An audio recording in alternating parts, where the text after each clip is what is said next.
Okay, so let's start with a question. Let's start with a question. And maybe I'll just mail one tiny thing, which is obviously Shavuos, and this should go without saying, is generated, is possible because we're Omed Ke'ish Echad B'Lev Echad. And right now, obviously, and it's surprising one even needs to say these sorts of terrible things, but just the last few nights, I think we've seen, I think the best way to characterize it is, the greatest attempt in living memory of any entity or group to try to slaughter innocent civilians, but it's, that the world isn't horrified by it is itself a huge kitrug.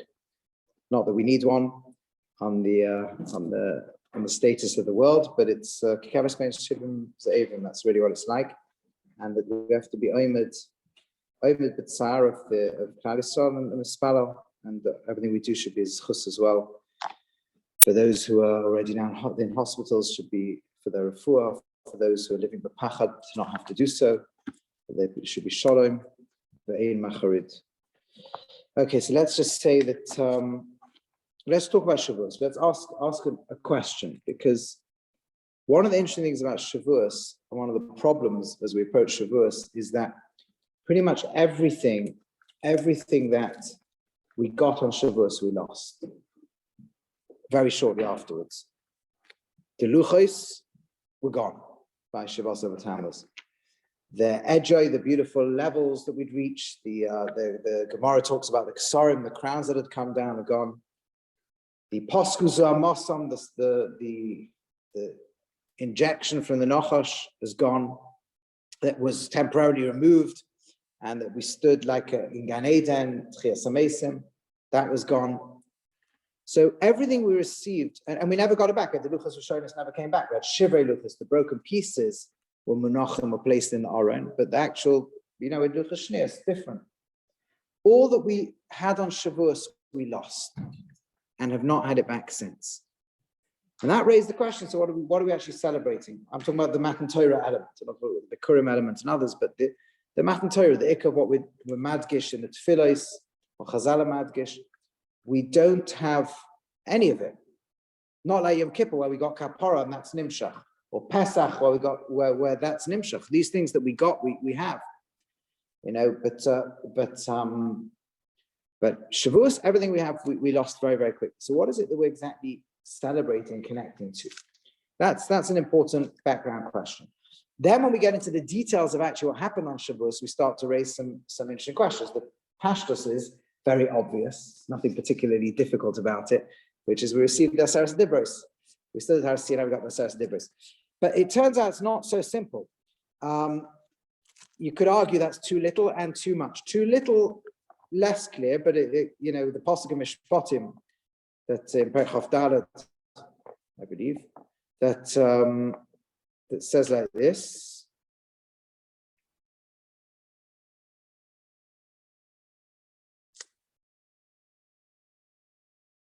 Yeah.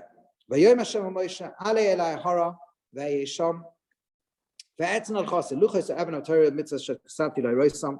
And Chazal Dorish right in the beginning of Shas, as they are in other psukim, that what each word means, Torah, Mishnah, and Gemara, and Mikra Mishnah and Gemara, and even every chiddush that every Talmud will ever say. So, well, different drashas of Chazal in different places. But the point is now, but this is referring to the actual luchos ha'ever. So when Chazal Doresh, that what we receive when we receive the luchos is Kol HaTorah Kula, are basically saying that Aseres Dibros contains Kol HaTorah Kula, including everything. Which is, what does that mean? That was given in Aseres Dibros itself? Is it given? How does that work? How does that connect in? But also, because we know that as well as Aseres Dibros, we have the Zachav Hashem B'Dibur Echad problem, right? The two different versions of the luchos, Parashat Yisro and Parashat Vayischanan. So the vast majority of the differences in the accounts, the actual narrative of the actual Matan Torah versus its recollection by Moshe Rabbeinu in Arvas Moav, the actual vast majority of any differences evolves primarily here and there. But on Shabbos in particular, there is an enormous difference. Not only does it say Zachos Yom Shabbos Akadshay in Yisro and Shamar Yom Shabbos Akadshay in In Beis, if you look at the subsequent description of Shabbos, and that Rashi brings for Shem Chazal, the Shama v'zacha b'divrechad, in a way that we don't know what that means and whatever it is. But the fact is, that's all very often Shama v'zacha. What about the rest? Was Shabbos about Ma'aser Bereishis, or is Shabbos about Yitzias Mitzrayim? Is Shabbos about or what is Shabbos even about? That's how does that exactly work? That's also b'divrechad. But then you go even further, because the Rambam in the Moira, in the Beis in Lamed Gimel, he says as follows. He has a very interesting shitta, and he tries to prove from the Pesukim that what Klal Yisrael here, according to the Rambam, was a kol. And they didn't even understand what the meaning of the kol is.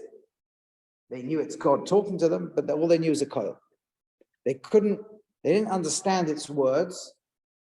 And Moshe Rabbeinu had to explain what the words were. So maybe we didn't even get Aseres Dibros exactly until Moshe comes down later on. So what exactly happens at Har Sinai? Do we get all of Torah Sama Munach and Aseres Dibros? Do we get lots of Aseres Dibros? Do we get just the koil? How do we understand all these different pieces? So let's really also think of, in terms of the koil, because the koil is described in different places, and the Rambam tries to put together different psukim of the koil described in both, again, in Yisro and Beis. But in one place, we also have another description. Back in Yisro V'cholam, we speak about the people. The status was Rowe Masa Koilos. That's a Lapidim, right? They saw the Koilos. And there is an obvious problem with that, which is asked by many, which is you can't see Koilos by definition. So you could say they saw the thunder, but you can't see thunder, right? You can see thunder clouds, you can see lightning. You can't see a coil by definition. What is it? So people think, I don't know, maybe they saw waves. That's not a coil. A coil only exists in the mind of the human. The famous question, if a tree falls in the forest and no one's there to hear it, did it make any noise? The obvious answer is, of course it didn't. It produced sound waves, it didn't make any noise. Noise doesn't exist except in the mind of the listener, right? Waves exist, they don't make noise. Waves hit the eardrum sends nerves go to the brain makes a noise in the mind. That's where it exists. So a coil only exists in the mind of the person. You can't be roya it, not possible. Even if the brain, as you get sometimes brain misfirings and a color emerges instead, that's ru'iyah. That's not a coil. A coil is something that is by definition, you can only be shomea. So what does it mean, kol roya as a kolis? Not happy with what I just said? You can have a recording device. So? That records the sound. Yeah, and it plays back as a sound, it doesn't play back as a ru'iyah. Noise only exists in the mind of the human. Waves go there, it picks up signals because it's sensitive to the waves. There's still no noise, it reproduces waves, and noise only exists in conscious minds, like colors. Colors don't exist in the real world, waves exist in the real world, right? The brain paints pictures. Anyway, this is a fun for philosophers to think about these things. But either way, you can't be roya koilos. That you can't do. So there's a Torah actually, Rav Moshe Shapiro brings it. I believe this actually goes to Rav Kook, but I don't know further than that where it is, or where its source idea. It might be his chiddush. Rav Moshe Shapiro, it's in the now writing up his svarim. It's in two different svarim of his already. This Yesod, what does it mean, roya masa koilos? And he says because shmiya, the faculty of hearing, the way hearing works and the way our brain is able to absorb hearing is you cannot get all the sounds that need to be put in one go. If you want to, right, imagine all the syllables that go into a sentence, if you put them all together in an instant, it would be unintelligible. What you have to do is separate them out. It's necessarily a temporal process. To understand whether it's music and be able to relate to it as music, you can't have all the notes of a song played simultaneously. You have to have them separated out, each one after another. In fact, you don't even appreciate it till there's been a few and you pick up some kind of pattern. In speech, it's even more acute. You need syllable after syllable just to construct a word. A word by itself doesn't have a meaning, but it has a semantic role. You then build a bunch of words together and you suddenly get an articulation of a proposition or something like that, a sentence. You understand what that means, then another one, then another one, then another one. And over time, you build, you even use the metaphor, you build a picture, right? But you're building it through shmiya. Shmiya is building piece by piece. The picture is what happens when you get to the end. Re'iyah is by grasping lots of things at once. That's how Re'iyah works, right? And that's actually a tremendous power of visualization. is you see things in contexts, right? Straight away. Actually, you often have to then focus at the details. But Re'iyah is the grasping something as a whole, and Shmiya is grasping something in parts, and eventually building a whole by the end. And I think Ramosha says this again. I think Rav Kook says the same thing. Could be Ramosha got it from Rav Kook, maybe by Rav Kook. I don't know. I don't know the Shalshelas Kabbalah on these things. But the famous concept that and this others say as well, that they bring that, in the Rishalmi we always use Tachazi, and in the Bavli Toshma, and the Zohar also Tachazi, because Zohar's painting the picture of what you're meant to see. The Rishalmi will usually go straight to the Nakuda Basugya. The Bavli doesn't. The Bavli, everything is a process. Machshaki Moishivani, right? It's in the darkness, in the world where the lights switched off, and you need to work out what something is. You do it in a process of Toshma. Maybe it's a bed. No, it doesn't have a mattress. Maybe it's a chair. No, it doesn't have a back. Then they go, it's a table. Toshma this, Toshma that. There's this. The brisa could be reconstructed differently, with etc., etc. So it's a process of shmiya. Shmiya, anything that is graduated, that's absorbed in over time through a complex, difficult learning process that takes time, will be called shmiya. And anything that's grasped all at once is called a re'iyah. And Navi sees is called a chayzer, right? Chazoyin, this one or that one. So, and that, by the way, so this they explain is this what it means, Rowe Mesakolas. Normally, in history, I have a mahalach that Moshe Rabbeinu tells us later on in the Torah, Shema Yisrael Hashem Elokeinu Hashem Echad, that you're meant to be shoymea. The lifelong battle is to be shoymea, the Yichud Hashem. You can't see it. You don't pick it up in the instant. By absorbing moment after moment in our lives, sometimes you can retrospectively see some Yichud Hashem. Over the whole of history, the entity called Yisrael will be shoymea, Hashem Elokeinu Hashem Echad. And we have to all play roles in being a part of that shmiya. But at Ma'amat Har Sinai, it was Re'iyah. At Arei Saladas, there was a Re'iyah. They were able to grasp the whole thing at once. In other words, the Gilui of HaKadosh Baruch Hu, the Gilui of his Rotzain, the Gilui of the will of Hashem in the world, which is Torah, the Gilui of the vision of what HaKadosh Baruch Hu wants us to do, and the purpose for which it's there, is all in one. There's no Shmiya, there's Re'iyah. What's normally Kodesh becomes Roye. Esa Kodesh.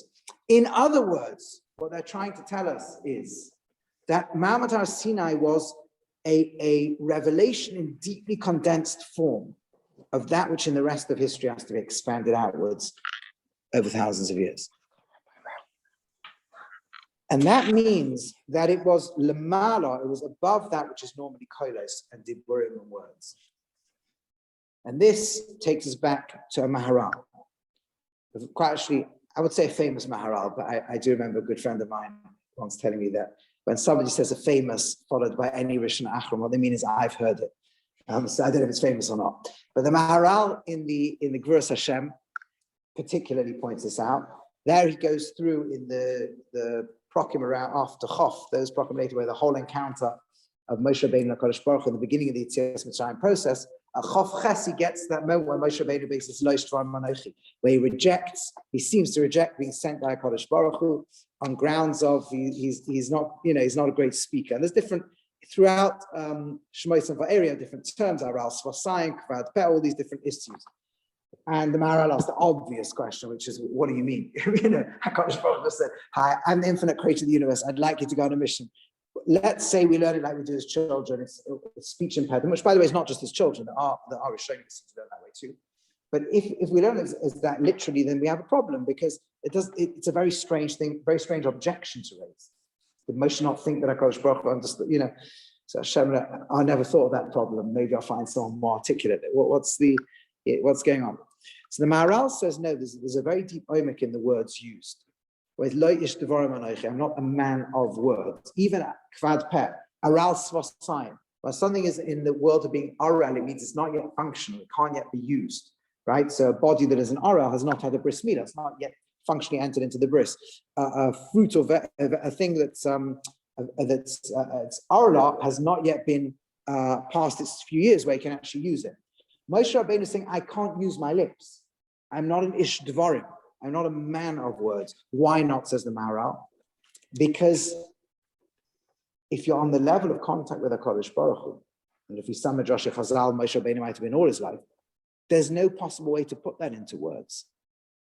even without getting too mystical about it, on a very simple level, words are designed for shared experiences, intersubjective experiences. That's how words work. So when we throw words together, we all know what we mean, right? We have enough common apprehension of reality and experience of reality that when we each use words, we can kind of get roughly each other's mind states, intentions, what we're trying to convey, and so on. The minute you have an experience that is utterly unique, there is actually no way to put it into words, and words will convey the wrong thing. If you ever had an experience that's so exhilaratingly thrilling that what people normally mean by exhilaratingly thrilling won't sound very exhilarating or thrilling by comparison, or chas v'shalom the other way around, something so horrifying and so devastating that words horrifying and devastating don't do it, right? If a person's had experiences that are so extreme like that, it's painful to talk to others because the minute you use words, others think they've understood it and they haven't. Sometimes it can actually be quite helpful, but only because it almost makes it more graspable. But in principle, you can't explain to somebody in words that which only you have had an experience of, let alone if it's an experience of or living on the madrega of the divine, then you become lo'ish devarim anoichi. Devarim, so HaKadosh Baruch Hu, he's got this revelation, Moshe Rabbeinu, he's got this grasp of what Hashem wants from him. I want to tell Parai, I met a creator of the universe. Was he going to, the words won't say it right. And his Rotzon is this thing called Yisrael. The words aren't going to, and there's a vision. It's just not going to work in words. That's Moshe Rabbeinu's problem. It's dramatic and music-worthy problem to have. But this is the issue. Now you'll notice something very amazing, which is Moshe Rabbeinu's problem. And that's what, in the end, the HaKadosh Baruch Hu tells him that Aaron he'll be Nevi'ach, he'll be your Novi. What does that mean? You'll mumble and fumble and try and find words. Aaron will kind of hap the sort of thing you're trying to say and find a way to get it to Paro. That's what's going to happen. But in Hanami, you're not an Ishtavarim. You can't live on the world of words. That changes in the Torah. This problem of being Aral Svasayin, Kvad Peh, Lo Ishtavarim, this doesn't seem to exist at a certain point in Torah, but Moshe becomes very articulate. By the end of Torah, the whole of Devarim is a bunch of speeches of Moshe Rabbeinu. What happened to all his speech problems? And there, HaKadosh Baruch Hu wasn't mitzvah him to do it anyway, but he just gets up and starts giving speeches. What happened? The Maharal says, I believe the Maharal is Mamshech and says this, that the location of the change is Matan Torah. Why? Because Matan Torah is the point at which HaKadosh Baruch Hu shows you how to bridge that which is beyond words to that which can be put into words. Shloah Kodesh has a piece again, so long time since I've seen it, I think it's from B'Shem Avodah Kodesh, I think, where he asked the Kasha, he says, there's a part of Torah called Soid, secret. He says, how can there be a part of Torah Soid? What does a secret mean? A secret means something you haven't shared. Be a level of knowledge that's intrinsic secret. A secret is relative. It doesn't matter what darg of Torah is. If you keep it yourself and don't share it with anybody else, and don't share it, it's a secret. If you share it, it's not a secret. And his teretz is no. There's an entire dimension or understanding of Torah that even if you know it can't be put into words. That's what's called sod. You can use words, but the words you're using are Rosh Hashanah. They're not going to get you there. If you think you can put it into words, you haven't got it. If you think if you've got it, you can't put it into words properly. So there's a daraga of understanding Rotzain Hashem, if you like, that is beyond words. The nace of Matan Torah is the ability to put that into words. And now we start to think about the Rambam based on this principle. The way you call something, that what you'd refer to when you talk about something that is beyond words is a kol.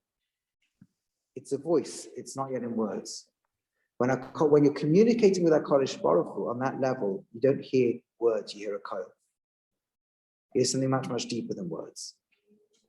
If you ask to put it into words, you would struggle. You would struggle. If you experience HaKadosh Baruch Hu that darg, you would struggle. The exception was Moshe Rabbeinu. Moshe Rabbeinu was able to experience the kol and see how HaKadosh Baruch Hu wanted that kol to be placed in words. It's almost like if you're sitting in a Beis Medrash and it's very loud and there's thousands of Torah, and all you hear is a kol, right? And the really incredible, for somebody with incredible hearing, they could hear loads and loads of different words going on. Moshe Rabbeinu could hear the kol and he had to bring it into words. How HaKadosh Baruch Hu wanted to translate into words. Everyone else could just hear a kol. If you're on the madrega that Moshe was on originally, the snad now the whole of Klal Yisrael is on, That madrega, when you listen to HaKadosh Baruch Hu, it's a koil. You kind of sort of maybe have a sense of what HaKadosh Baruch Hu wants from you. You have no words, no specific application. And when they come down the mountain, by the way, I'm not saying this is Pshat in the Rambam. Okay, if you look at the Rambam carefully, you'll see it's not actually exact Pshat in the Rambam. But I think it is a very, in the Kol maybe actually, what I'm about to say, probably not. But what you will see is when you look through his rise and the psukim, and this could be very, but either way, what they hear is the Kol. In Monoshach, you've got to accept the fact that at some point they're hearing a Kol, right? Whether you agree with the Rambam's Mahalach or not. They hear a Kol. And then Moshe Rabbeinu, let's go with the Rambam here, says to the people, how do you capture that Kol? I'll tell you what it is. Yes, that makes it right, etc., etc. When he gets to Shabbos, you have to put it as Zachar and Shama. You have to kind of use a lot of words to capture that little bit of what the Kol was, and so on. Not Lefi the Rambam, what you'll say is everybody understood eventually that it's the Kol, but also in those words. Lefi the Rambam, only Moshe could put it into those words. Whichever way. The point is this, is that Kol can contain a contact with Ratzon Hashem that is beyond words. And yet within it, some way of being conveyed in words that somehow, through whatever mahalchim, the words of Torah can convey the infinite dimension. The words that says the words, needing more than one love. You can ask another kasha, which is whether, however you know, why do we only have the Zachar ones in Parshat Yisrael? Why do we mention both there? And the Shama ones, it's exactly when Hashem's coming to write, when they're writing Torah now, B'Smoyov, Hashem puts one piece here, one piece there. The Ramban actually has a very beautiful piece on this. Moshe Rabbeinu, Zachar and Shama's really a mahalach to get to Zachar. Focusing on the Kiyavet Isa is a mahalach to get to the Daragah and Yisrael. Both the goal and the way to get there were part of the Kol. When, as Moshe is talking on Har Sinai, you focus on the goal parts of it, and later on you focus on the, which you need to by the time you get to Devarim and Klal Yisrael's dropped in Madrega, the means part of it that was also contained in the Kol. Okay. But either way, what's happening here is you have the Kol and you have the ability to translate it into words, not ordinary words, but words that HaKadosh Baruch Hu himself wants it in, and somehow those words are able to contain Pshat, Remez, Drush, and Soid, Shivim, Panan, Torah, and so on, all these that the Torah will do, already in the Aseres Adibros. Now what happens when we go to our Gemara, Shakosavti, Arosam, is this, it's not obviously the Ma'amad Har Sinai was given Mishnah and Gemara, that's the double poshet, right? It's, especially Shittas Rambam, that all droshes are not anyway, Rambam Rowe Rishon, not all Rishon. The Ravid of the Shashalas HaKabbalah learns differently. He learns more like there was original Chumash Messiah got lost. Everything was given and it was lost, and it's a Shas is an attempt to reconstruct. The Shittas Rambam in Hakdomos and in Ilchus Mammon and in that the Shoshim Sefer Mitzvah is Chazal are licensed the Zakeinim of Yisrael in the Beis Nagadol, in the Lishkas HaGazis, the Sanhedrin HaGadol, is licensed to make droshes. There's multiple ponim of Torah, there's multiple possible droshes. They can make them, and you don't even need to be Gadol B'Chochmah V'Minyan to make different ones in every dar. So how do we do with that? What do we do with that? All that's contained at Sinai. How? Because like a light that shines and refracts, the Kol is the unrefracted light, let's say, or perhaps even the Chamisha Torah is, and then it refracts into multiple possibilities. If you say to somebody, and this is now the Nakuda of how this is part of the original Luchos and a part of the original Gilui, if someone would have asked you to articulate what happened in that Kol, not Lefi the Rambam, you would say that Aseres Adibros, both versions. Lefi the Rambam, Moshe would say it to you and you'd realize it was true. But if somebody came up to you afterwards and said, now that you've experienced this Kol, can I ask you, do things like kashrus make, oh yeah, that's consistent with it. You would know, having lived in the Kol, that makes sense. What about a machlokas chazal? Does this shitta make sense? That's consistent with the Kol. Does this shitta make sense? That's consistent with the Kol. Does something that say Tosaf? No, that's not consistent with the Kol. The Kol is living in a vision of Ratzon Hashem. A vision that might not be fully articulated even, but that comes with many, many consistent possibilities that are consistent with it and many that aren't. Everything that's consistent with it is Torah, becomes Torah. Not everything is consistent with it, it might yet be revealed already, right? That's part of the process of Chiddush and every generation, and part of the process of of extracting another conceptual possibility from the same sugya, and so on. How many ways can we view this? What the possibility is? Which Ponim Torah can we magada this way, right? But that coil is therefore refracting. It's being crystallized into details and sub-possibilities and so on all the time. But at its core, it's a coil. At its core, it's a single Ratzon Hashem. And that is what we experienced at Mount Sinai. Of course, no individual can get it, which is why Kandisof couldn't get a Kabbalah individually. Had to be Ke'ish Echad B'Leiv Echad. And although we got cut off and severed from it, we actually never got fully cut off and severed. We lost the luchos that contained it. We lost the madrega of living at the moment of the pure coil. But the coil itself exists in this world to this day. It exists in every chiddush that's made in every Beis HaMedrash everywhere in the world that's consistent with the coil. In fact, it exists every single time we do a mitzvah. Every Ma'aseh mitzvah we do, that coil is being machayev us. That coil exists in Sforim. That coil exists everywhere. That coil is the coil of Torah that's still speaking to us to this day. Every mitzvah we do, we take our brain, here's the coil, we align our neurons to basically become kalim for the Ratzon Hashem, and then we take our body and actually enact the vision of that coil.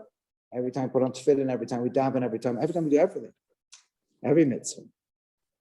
In Talmud Torah, even more. There's a beautiful, I don't know if you've seen it, the fifth parak of the Tanya, of the Likutei Amarim, where he speaks there in magnificent poetry. It's absolutely beautiful, about how every time a person does a mitzvah, they're mukaf in the or. The or is the same as the kol, right? They're mukaf in the or of the Ratzon Hashem, right? They are at that point completely an embodiment, a crystallization enveloped by that coil. They are going to, that coil will speak to them and tell the person what to do. That's what's happening. It's the coil from Har Sinai. And sometimes when we don't hear it as a coil, we call it a bas coil. That's the lower, but it's ultimately stemming right back to every bas coil comes from the coil. And the every time we learn Torah, an even deeper process happens. Our mind envelops the coil. It's not just that we're enveloped by it, we envelop it. We realign our entire brain to think that way. And everything we'll ever do afterwards. So he speaks about this beautiful sense in which when the mind grasps a concept, it envelops the concept. And when you grasp Ratzon Hashem and it surrounds you, you surround it, you become at one, you become embraced by and embracing of the Kohen of Hashem, the Kohen of Har Sinai.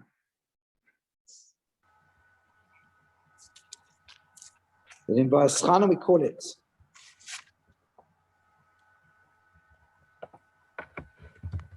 Esa Devarim Ha'ela, Diber Hashem.